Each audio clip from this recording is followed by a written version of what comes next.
वज़ू मिफ्ताहुस्सलाह, वज़ू नमाज की कुंजी है, बग़ैर वज़ू के नमाज नहीं। फिर आगे फरमाते वस्सलातु मिफ्ताहुल जन्नह, और नमाज जन्नत की कुंजी है। बग़ैर वज़ू के नमाज नहीं और नमाज के बग़ैर जन्नत नहीं। इसलिए लोगों, वज़ू बनाया करो। इस्तिंजे से आओ, पैखाना करके आओ तो वज़ू बना लो। इसका जानते हो कितना बड़ा सवाब है। हज़रत बिलाल से एक दिन हुजूर ने फरमाया था, माली या बिलाल, ऐ बिलाल मुझे क्या हुआ।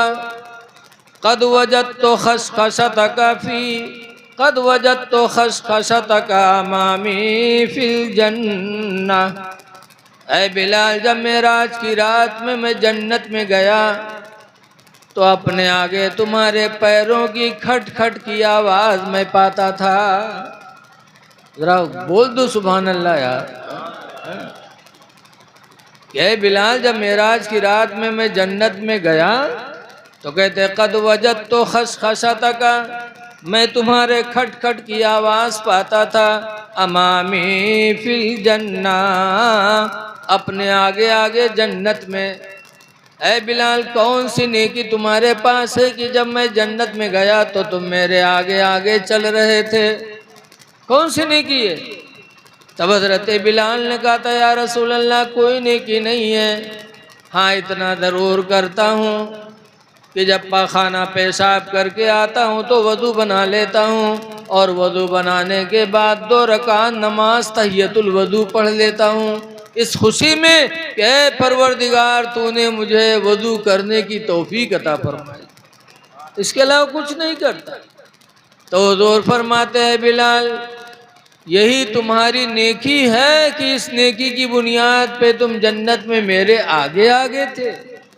पता चला कि इंसान इस्तिंजा पैखाना के बाद वज़ू बना ले और वज़ू करके 2 रकात नमाज इस शुक्राने में पढ़ ले कि अल्लाह, मुझे तूने वज़ू की तौफीक अता फरमाई है, तो हज़रत बिलाल की सुन्नत भी अदा हो जाएगी और इंशाअल्लाह इस वज़ू और नमाज की बरकत से हमारा आपका दाखिला जन्नत में होगा। लेकिन आज वज़ू बनाते हमने तो देखा, बूढ़े हो जाते और उन्हें वज़ू बनाना नहीं आता। पानी ले ऐसे ऐसे ऐसे कहते ऐसे ऐसे करिए। ऐसे ऐसे करने से वज़ू नहीं होता। जब तक आप पानी यहाँ पे डालो ना, यहाँ से लेके यहाँ तक पानी बह न जाए, ये दाढ़ी के नीचे ये सब भीग जाए, तब वज़ू होगा। ऐसे ऐसे गुदुलते हैं, कोहनियाँ सूखी रहती। तो जब आपका वज़ू ही नहीं तो आपकी नमाज कैसे होगी। इसलिए वज़ू किया करो। वज़ू नमाज की कुंजी। फिर आगे सरकार फरमाते वस्सलातु मिफ्ताहुल जन्नह, और नमाज जन्नत की कुंजी है। बग़ैर नमाज के हमारा दाखिला जन्नत में नहीं होगा। इसलिए ऐ लोगों, अपने नबी से अगर मोहब्बत है तो नबी की सुन्नतों पर अमल करना पड़ेगा। आज आप एक शुक्राने की महफिल में बैठे हैं। देखिए, मियाँ बीवी का रिश्ता अल्लाह ताला ने कुरान में कई जगह फरमाया है। अल्लाह ताला एक जगह फरमाता है, अर्रिजालु क़व्वामूना अलन निसा, मर्द औरत के हाकिम हैं। मर्द पर ज़रूरी है कि वो अपने महकूम का ख्याल रखे। मर्द को अल्लाह ने हाकिम बताया, औरत को महकूम। हाकिम है मर्द, उसका दर्जा कितना बुलंद है।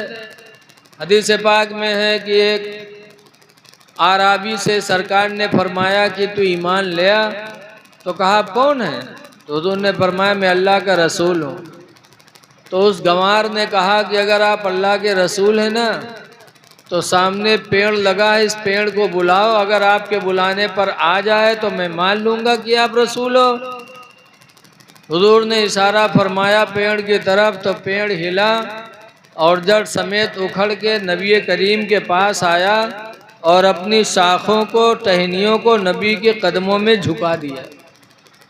तो जो हुजूर के सहाबी साथ में थे उन लोगों ने कहा, या रसूल अल्लाह सल्लल्लाहु अलैहि वसल्लम, हम लोगों को हुक्म दे दो कि हम लोग भी आपको सजदा करें। कहा क्यों?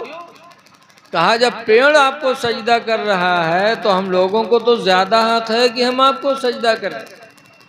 इजाज़त मांगी थी। आला हजरत फरमाते उसी को कि पेशे नज़र वो नौ बहार, सजदे को दिल है बेकरार। पेशे नज़र वो नौ बहार, सजदे को दिल है बेकरार। और रोकिए सर को रोकिए, हाँ यही इम्तिहान है। जब सहाबा ने नबी से सजदे की इजाज़त मांगी तो हुजूर ने फरमाया, मेरे सहाबा, अगर अल्लाह के अलावा किसी को सजदा करना अगर दुनिया में जायज़ होता, लअमरतुन निसा, तो मैं औरतों को हुक्म दे देता, अयसजुदन लिअज़वाजिहिन्ना, कि औरतें अपने शौहरों को सजदा किया करें। अगर अल्लाह के अलावा किसी को सजदा करना जायज़ होता तो मैं औरतों को हुक्म दे देता कि औरतें सुबह शाम अपने मर्दों का सजदा करें। पता चला कि मर्दों का इतना बड़ा दर्जा कि अगर गैरुल्लाह की इबादत जायज़ होती तो अल्लाह औरतों को हुक्म दे देता कि तुम मर्दों की इबादत करो। इसलिए हमारी माँ बहनों को चाहिए कि अपने शौहरों को राज़ी करने की कोशिश करें। एक सहाबिया बारगाह नबी में पहुंची, कहते हैं अल्लाह के रसूल, मेरे शौहर के बदन में इतना बड़ा फोड़ा है और इतनी बदबू आती उस फोड़े से कि जिस घर में मेरे शौहर लेटते उस घर में रहा नहीं जाता। ऐ अल्लाह के रसूल, क्या ऐसी हालत में मैं दूसरे घर में सो सकती हूँ? हुजूर नाराज हुए, फरमाते हैं तुम दूसरे घर में सोने के लिए इजाज़त ले रही हो? जाओ तुम अपने शौहर के फोड़े को अपनी ज़बान से चाटो और उस वक्त तक चाटती रहो जब तक कि तुम्हारे शौहर के बदन का फोड़ा ठीक न हो जाए। तुम दूसरी जगह सोने की इजाज़त मांग रही हो। अब इसका मतलब सोचो, इम नहीं कि जाए चाटें। चाटने के मतलब ये है कि तुम जाओ अपनी शौहर की खिदमत करो, शौहर के साथ रहो, तुम दूसरे घर में जाने की इजाज़त मांग रही हो।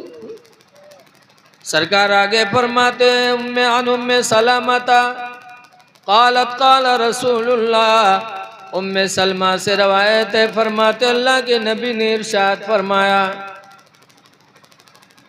अय्युमा इमरातिन मातत, जो औरत मर गई, वज़ौजुहा अन्हा रादिन, और उसका शौहर उससे दुनिया में राज़ी रहा, फदखलतिल जन्नह, तो औरत जन्नत में दाखिल होगी। इसलिए मर्दों को अल्लाह ताला ने हाकिम बनाया है। औरत को चाहिए कि अपने मर्द का एहतराम करे। लेकिन आज मामला है गड़बड़। हाकिम की शान मर्द में नहीं। बिहाव करी है और महर बधाई है मनमानी। तो कह जब मेहरुआ के कमरा में यहाँ जाइए पहली रात में, तो महर के रुपया लेके न जाइए, 100 रुपये का रसगुल्ला लेके जाइए। तो क्या वहाँ जाइए सलाम करी है, अति जोर से सलाम करी है, लागत है हातिम ताई का लात मारे देते, बहुत बड़े सखी। अवहाँ जो सलाम करे के बाद कहे तनी माफ़ कह दो, कहीं माफ़ कह दो।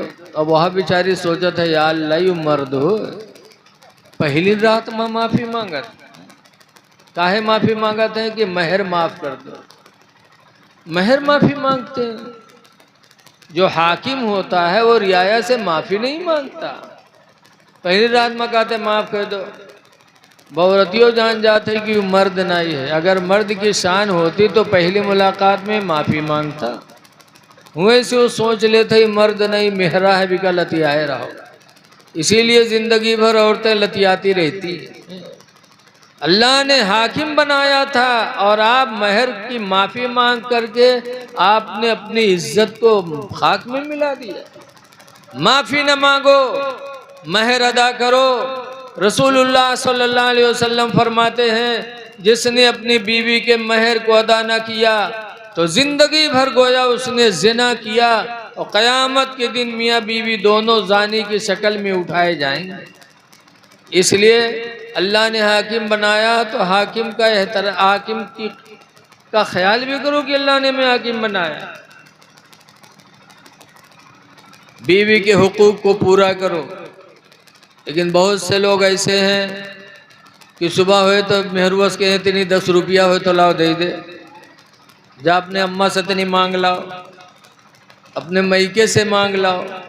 ये बताओ ये हाकिम की शान है कि तुमने बीवी से पैसे मंगवा रहे हो मैके से कि वो अपने मैके से पैसा मांग करके तब तुमको दे। तुमने निकाह में वादा किया है कि इतना महर दूंगा अलावा नानो नफ़क़ा के।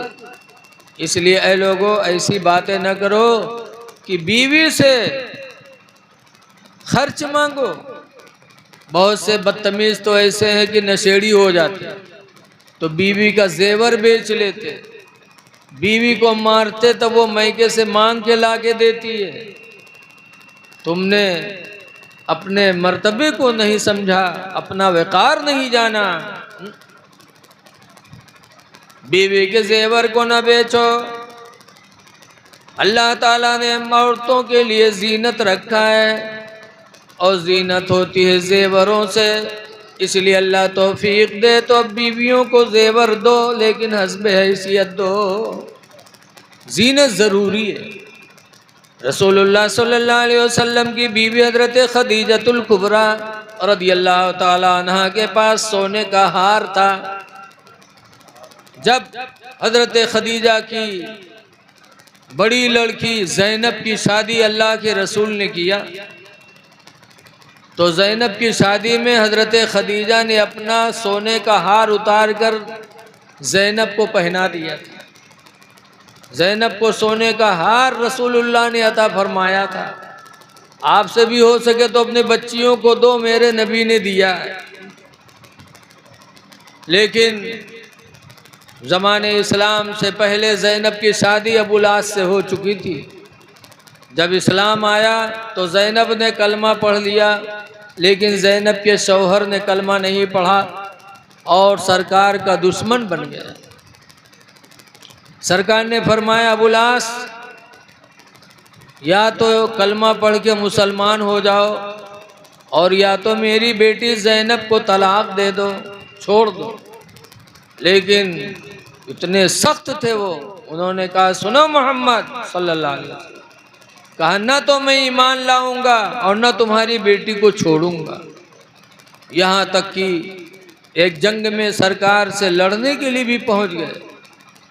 अल्लाह की मर्जी की ज़ैनब के शौहर उसी जंग में गिरफ्तार हो गए मेरे नबी के हाथों, और गिरफ्तार होकर मदीना आए। कहा मोहम्मद रिहाई कर दो, छोड़ दो। सरकार ने फरमाया अबुल आस फिदिया दो, दंड। कहा मेरे पास कुछ नहीं है। कहा फिदिया दोगे तो रिहाई मिलेगी। हज़रत ज़ैनब को मक्का में पता चला कि मेरे शौहर मेरे अब्बू के हाथों में गिरफ्तार हो गए हैं और हुजूर फिदिया मांग रहे हैं। तो ज़ैनब के शादी में जो हार मिला था वही सोने का हार हज़रत ज़ैनब ने मक्का से मदीना भेजा सरकार के पास और कहला भेजा कि मेरा हार ले लो और मेरे शौहर को रिहा कर दो। जब हज़रत ज़ैनब का हार मेरे नबी के हाथों में मदीने में पहुंचा तो हुजूर देख के रोने लगे।